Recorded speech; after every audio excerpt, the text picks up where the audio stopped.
from one of the best Saturdays in college football I can remember in recent years. We got Harry, we got Neek, we have a few other special guests jumping in.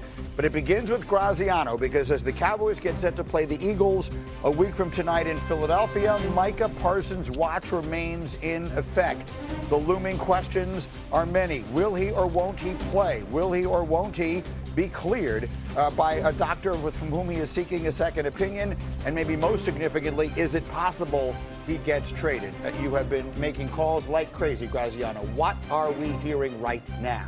We don't know how it will resolve itself, but I feel like a resolution could be coming soon. The tone of all of this has sort of changed in terms of talking to sources the last couple of days in terms of, what might happen and when. I think, there are still all the possibilities you talk about. He could show up and play on his current contract. He could get a new contract. He could sit out, with the back issue, and he could get traded. I think those are all on the table. So everybody wants to know what's going to happen. I don't think anybody knows that right now. But I do think a trade is a stronger possibility than I would have given it credit for, say, a week ago when Dallas was telling everybody, no, he's a Cowboy, no, he's a Cowboy. It sounds like they're at least having some conversations that could lead that way. Right, and so people will then immediately jump to what are the usual suspects, what should the expectations be. We'll wait and see if it does get to that. The idea of him signing a new deal or getting the new contract that he wants would involve the agent getting involved. To our knowledge, that still has not happened, right? No, correct. I don't think there's been any change in terms of Dallas's negotiation with Micah Parsons. That sounds like it's still at a standstill. Now, if you hypothetically talk about a trade, you would probably have a situation where Dallas would have to give Micah and his agent permission to talk to the other team, make sure they had a deal in place before they consummated a trade. So we haven't heard that either. It's possible that that's happening, but we haven't been told that. So that's the kind of thing. If you start to hear things like that, then you'll know it's moving forward. So we're at that level now. And as Mike Tannenbaum pointed out to us earlier, the league, whether by accident or design, built in sort of a little mini bye week here for all this business to get conducted. By going from 4 to 3 preseason games, all these teams have this additional time. Now, ironically, the Cowboys are not one of them because they play on Thursday, and we have a picture of Micah Parsons leaving town. The expectation is that he was or is seeking a second opinion on his injured back, and there he is, people taking pictures of him at DFW, heading somewhere to talk to someone and do something.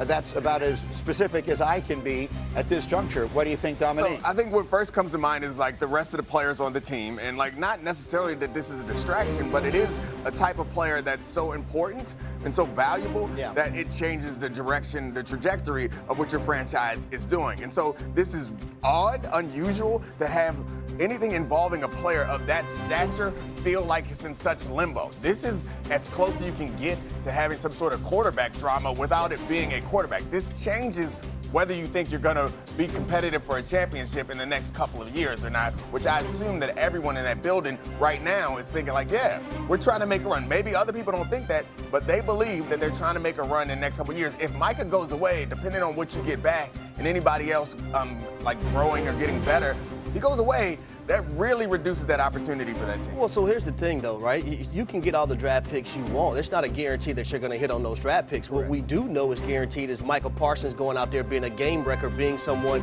that the opposing team offensive coordinator has to game plan for.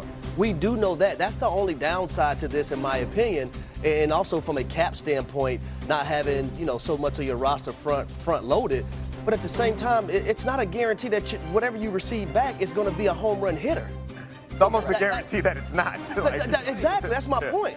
Yeah. Even successful first-round picks don't all rise to the level that he already has. At age 26, if they do make a trade, the haul coming back is going to have to be massive in terms of picks and probably at least one player that can help right away. The comparison people will immediately make with that is Herschel Walker. Everyone talks about the Herschel Walker trade that Jimmy Johnson famously orchestrated multiple generations ago, and it led to 3 Super Bowl championships in 4 years, the last time the Cowboys were anywhere close to that. Dan Orlovsky, good enough to jump in with us here again on short notice, says again, I hope you can sense the urgency in the conversation. This feels as though it is ticking towards a resolution here sooner rather than later. And so, Danny, good enough to jump in front of a camera for us for a minute. Dan, thank you very much. As you hear this conversation, and again, if you missed the beginning of it, Dan Graziano saying it feels as though this is working toward a resolution and all the possibilities remain on the table.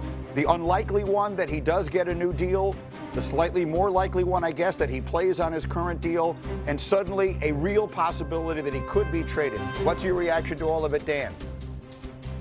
Well, one, we're either getting played, or two, there's fire where there's smoke. And I live in the fire where there's smoke world right now. And the question that comes to my mind is this Cowboys driven or other teams driven?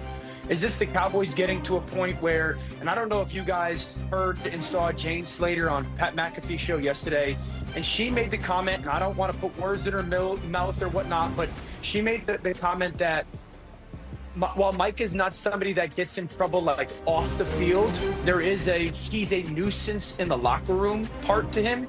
And so is this the Cowboys just getting to a point with the person and the contract demand and the player where they're going, we are going to move him? Or is this coming from other teams and they've received calls and maybe had offers or at least preliminary talks of, wait, we can get 3 first-round picks and a starting player at a different position if we actually do this? And that's what the most interesting part of it to me is, if it's very real. It's got to be pointed out that Dallas's first choice was to sign him.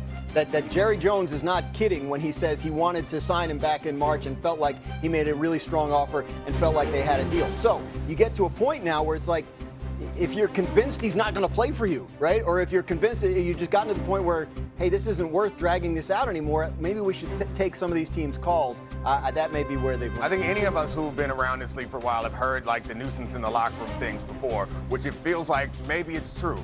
But the Dallas Cowboys are moving on from somebody because they are a nuisance?